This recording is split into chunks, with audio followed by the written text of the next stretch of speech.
ওয়ালপুলের front load washing machine স্পিনের সময় মেশিনের ভিতর থেকে প্রচণ্ড পরিমাণে আওয়াজ হচ্ছে।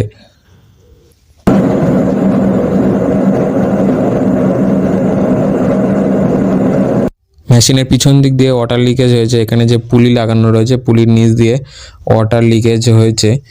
মেশিন থেকে টাপ খোলার পরে এখানে যে স্পাইডার লাগানো রয়েছে এখানে স্পাইডার ভেঙে গেছে স্ট্যান্ড, আর এখানেও ভেঙে গেছে, যার কারণে প্রচণ্ড পরিমাণে স্পিনের সময় আওয়াজ হচ্ছে। নতুন স্পাইডার এখানে চেঞ্জ করতে হবে।